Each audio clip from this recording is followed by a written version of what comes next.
दोस्तों, आपके जहन में एक सवाल होगा कि मैं आप ही के पास उर्दू क्यों पढ़ूं। ऐसे तो यूट्यूब पर बहुत से चैनल्स हैं, बहुत अच्छे तरीके से पढ़ाया जाता है, फ़ेस टू फेस भी पढ़ाया जाता है। तो आइए मैं आपको बताता हूं। इसकी एक वजह यह है कि हमारे यहाँ हमेशा रिज़ल्ट बहुत अच्छा रहा है। इस बार भी 2022 में जो रिज़ल्ट आया है, हमारे यहाँ से बिहार टॉपर आया है। हमारा ऑफलाइन कोचिंग सेंटर पूर्णिया में है, कंप्यूटर सेंटर के नाम से, जहाँ पर हमारे इश्तियाक ज़िया सर पढ़ाते हैं और मैं वहीं पर उर्दू पढ़ाता हूँ। आप वहाँ के रिज़ल्ट को देख सकते हैं, जैसा कि आपकी स्क्रीन पर दिख रहा होगा। कुछ रिज़ल्ट्स हमारे यहाँ तकरीबन 20 प्लस बच्चे ऐसे हैं जिसको 95 प्लस मार्क्स मिला है। आप उसको लिंक आपको दे दिया जाएगा डिस्क्रिप्शन बॉक्स में, आप वहाँ पर देख सकते हैं। ऐसे थोड़ी सी झलक आपके सामने है। आइए वीडियो शुरू करते हैं।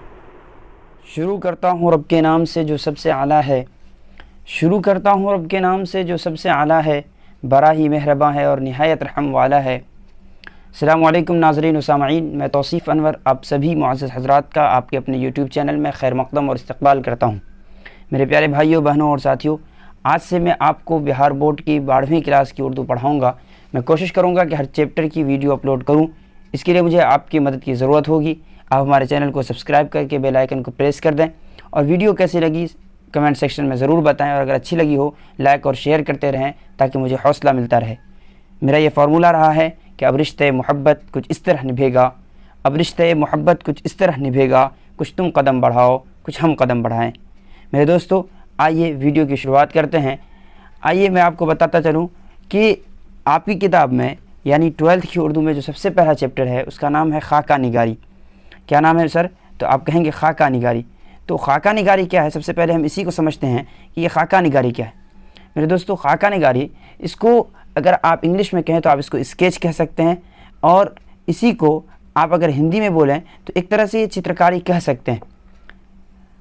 अब हम समझेंगे कि चित्रकारी क्या होता है, खाका निगारी होता क्या है। सबसे पहले तो खाका निगारी इस बात के बारे में बताने से पहले मैं आपको एक बात बता दूं कि उर्दू अदब को 2 हिस्से में बांटा गया है। उर्दू अदब को 2 हिस्से में बांटा गया है। समझिए इसको, मैंने क्या कहा कि उर्दू अदब को 2 हिस्से में बांटा गया है। नंबर 1 नस्र और नंबर 2 नज़्म। एक नसरी सिन्फ है और एक शेरी सिन्फ है। फिर नसरी सिन्फ में बहुत से असनाफ़ हैं, जैसे कि खाका निगारी है, खाका निगारी के साथ साथ अफसाना निगारी, इंशाइया निगारी, दास्तान निगारी, मजमून निगारी, और भी बहुत से सिन्फ हैं। इसी तरह से नज़्म में है, जिसको मैं आपको इंशाल्लाह बताऊँगा। जैसे आप पढ़ेंगे गज़ल पढ़ेंगे, कसीदा पढ़ेंगे, मरसिया पढ़ेंगे, वगैरह वगैरह। तो खाका निगारी भी जो है ये भी उर्दू अदब की एक सिन्फ है। सबसे पहले तो ये जानेंगे उर्दू अदब की एक सिन्फ है, और फिर एक सवाल है कि उर्दू अदब की कौन सी सिन्फ है, नसरी या शेरी। तो आप कहेंगे उर्दू अदब की नसरी सिन्फ है। उम्मीद है कि आपको ये बात समझ में आ गई होगी। अब देखिए हम क्या कहते हैं। सबसे पहले तारीफ़ देखिए, जिसकी जो तारीफ़ आपकी किताब में की गई उसको समझने की कोशिश करते हैं। तारीफ़ ये की गई है आपकी किताब में कि किसी शख्सियत की तहरीरी तस्वीर कशी को खाका निगारी कहते हैं। आपने देखा क्या कहा? किसी शख्सियत की तहरीरी तस्वीर कशी को खाका निगारी कहते हैं। सबसे पहले हमें शख्सियत समझने की ज़रूरत है। शख्सियत किसको कहते हैं? जी, शख्सियत जिसको हम इंग्लिश में पर्सनालिटी कहते हैं, जिसको हिंदी में व्यक्तित्व कहते हैं। क्या है व्यक्तित्व, क्या है पर्सनालिटी, ये आप जानते ही हैं। पर्सनालिटी अगर किसी शख्स के अंदर है, कोई पर्सन है, उसके अंदर कोई जो पर्सनालिटी है उसको लिख कर बयान करना, उसी को क्या है, उसकी तहरीरी तस्वीर कशी। तस्वीर कशी आप जानते हैं, जिसको हम क्या कहते हैं, फ़ोटोग्राफी कहते हैं। तस्वीर कशी फ़ोटोग्राफी को कहते हैं। अब आपको ये बात समझ में आ गई होगी। तहरीरी मतलब लिख कर, यानी किसी शख्स के बारे में लिख कर बताना, किसी शख्स की स्केच लिख कर तैयार करना क्या कहलाता है? खाका निगारी कहलाता है। किसी शख्सियत की तहरीरी तस्वीर कशी को हम क्या कहते हैं? खाका निगारी कहते हैं। तो बोलिए हमारे साथ, किसी शख्सियत की तहरीरी तस्वीर कशी को खाका निगारी कहते हैं। अब देखिए, एक बात आपके जहन में आएगी कि अभी आपने कहा कि उर्दू अदब में बहुत से असनाफ़ हैं। जब उर्दू अदब में बहुत से असनाफ़ हैं तो इसका मतलब ये है कि खाका निगारी भी एक सिन्फ है। तो उसको हम कैसे पहचानेंगे, और ये सिन्फ जो है बेहतरीन कैसे होगी, इसमें कौन कौन सी ऐसी चीज़ें होंगी जिससे यह सिन्फ बहुत बेहतर हो जाएगी। कहते हैं बेहतरीन खाका वो है जिसमें दर्ज झेल चीज़ें हों। 4 शर्तें हैं बेहतरीन खाका के लिए। पहली चीज़ है सवानह। क्या है सर? तो सवानह। दूसरी आँखों देखे वाक़यात। तीसरी शख्सियत के दिलचस्प पहलू। और चौथी साहिब खाका की असल क़द्र व क़ीमत का तअय्युन। आइए एक एक करके समझते हैं। सबसे पहले देखिए सवानह। सवानह जिसको हम इंग्लिश में बायोग्राफी कहते हैं। क्या कहते हैं? आप जानते हैं, बायोग्राफी कहते हैं। और इसी को हम हिंदी में जीवनी कहते हैं। क्या कहते हैं? तो जीवनी कहते हैं। यह आपको पता ही होगा, इसको हम क्या कहते हैं? तो जीवनी कहते हैं। अब आपने दोनों लफ्ज़ सुना होगा, बायोग्राफी भी, जीवनी भी, यानी किसी भी शख्स की जो ज़िंदगी से रिलेटेड कोई ना कोई बात होनी चाहिए, उसी को हम क्या कहते हैं, सवानिह कहते हैं। तो किस शख्स की? तो साहिब खाका की। जिस शख्स के बारे में आप लिख रहे हैं उसकी कुछ ना कुछ क्या हो, ऐसी बातें हो जो उनकी ज़िंदगी से रिलेटेड हो, जो उनकी जीवनी से रिलेटेड हो, उसको हम क्या कहेंगे, सवानिह कहेंगे। नंबर 2 है आँखों देखे वाक़यात। अब दूसरी शर्त यह है कि आप किसी शख्स के बारे में किसी की अच्छाई या बुराई जो लिख रहे हैं, या किसी के अंदर की बातें या बाहर की बातें बता रहे हैं, तो क्या आपने देखी हैं या सुनी है? अगर आपने सुनी है और आपने लिख दी तो वो बेहतरीन खाका बिल्कुल नहीं होगा। उसके लिए शर्त यही है बेहतरीन खाका के लिए कि आपने ख़ुद से देखा हो, यानी आँखों देखे वाक़यात हो। बात समझ आई कि आँखों देखे वाक़यात होना बहुत ज़्यादा ज़रूरी है, और आँखों देखे वाक़यात बेहतरीन खाका के लिए एक शर्त है। तीसरी शर्त है शख्सियत के दिलचस्प पहलू। समझिए इसको, शख्सियत के दिलचस्प पहलू क्या है? शख्सियत के दिलचस्प पहलू यानी जिस शख्स के बारे में आप बता रहे हैं उसकी पर्सनालिटी में कोई ऐसी बात जो इंटरेस्टिंग हो, जो क्या हो, इंटरेस्टिंग हो, जो मज़ेदार हो, जो आपको क्या है पढ़ने में मज़ा आए, ऐसी बातें बेहतरीन खाका के लिए ज़रूरी हैं। और चौथी शर्त जो है आप जिसको कह सकते हैं चौथी शर्त, वो ये है साहिब खाका की असल क़द्र व क़ीमत का तयन। ऐसा शख्स जिसके ऊपर खाका लिखा जा रहा हो उसको हम साहिब खाका कहते हैं। क्या कहते हैं? साहिब खाका, यानी खाका वाला। अब जिस शख्स के बारे में खाका लिख रहे हैं उसकी असल कद्र व क़ीमत होनी चाहिए, कुछ ना कुछ उनकी पर्सनालिटी होनी चाहिए, कुछ कद्र होनी चाहिए, लोग उनको जानते हों और लोग उनके बारे में जानना चाहते हों, तब आप उनके ऊपर खाका लिखेंगे तो वो खाका बेहतरीन खाका होगी। उम्मीद है कि आपको ये चारों शर्तें समझ में आई होगी। एक मरतबा मैं फिर बताता हूँ कि बेहतरीन खाका के लिए 4 शर्तें हैं। नंबर 1 मेरे साथ बोलिएगा, सवानिह। नंबर 2 आँखों देखे वाक़यात। नंबर 3 शख्सियत के दिलचस्प पहलू। नंबर 4 साहिब खाका की असल क़द्र व क़ीमत का तयन।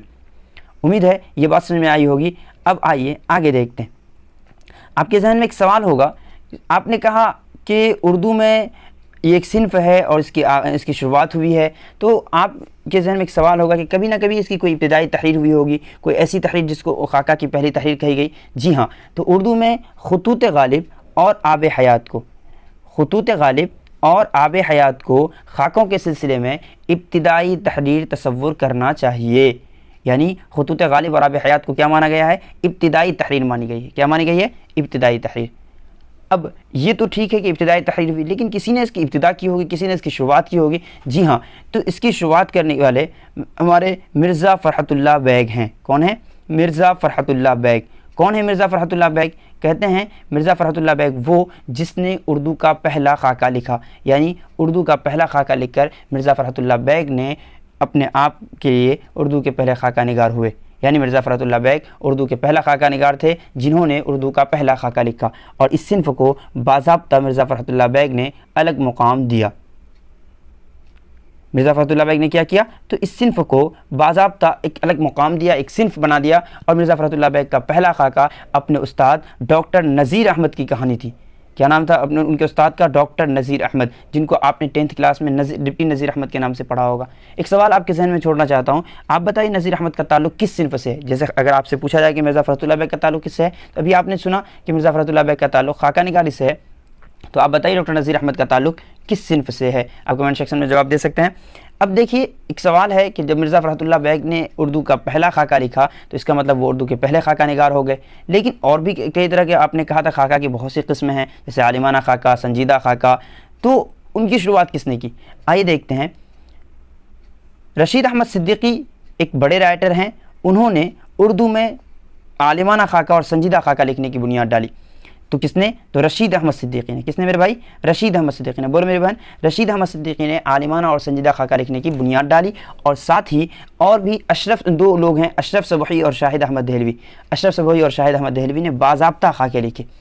इस सिन्फ को मकबूल बनाने में, इस सिन्फ को मशहूर करने में, इस सिन्फ को लोगों तक पहुँचाने में बहुत से लोगों के योगदान है, बहुत से लोगों की खिदमत हैं, बहुत से लोगों की बड़ी बड़ी खिदमत हैं। तो वो लोग हैं जिन्होंने बहुत ज़्यादा खिदमत की है इस सिन्फ को मकबूल बनाने में, वो हैं ज़राफ़त निगार और अफसाना निगार। आप जानते हैं और इसके बारे में इंशाअल्लाह आपको बताया जाएगा। ज़राफ़त निगार और अफसाना निगारों के वक़ी खिदमत हैं इस सिन्फ को मकबूल बनाने में।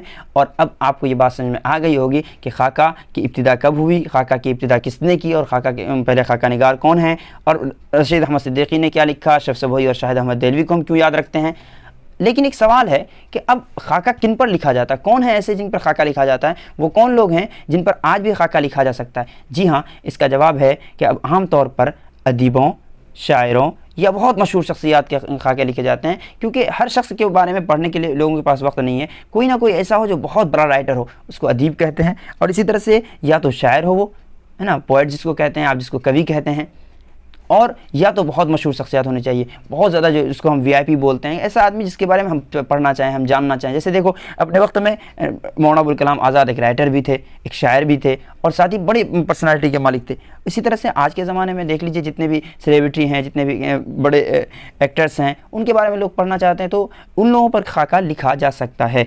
उम्मीद है कि आज के इस लेक्चर में आपको बहुत सी बातें समझ में आई होगी, और मैं आपको दावे के साथ कहता हूं, अगर आप हमारे साथ बने रहे और अगर आपने पूरी क्लासेस की, तो आपको खाका निगारी की बिल्कुल कोई भी क्वेश्चन ऐसा नहीं होगा जो बोर्ड में पूछा जाए और आपसे नहीं बने।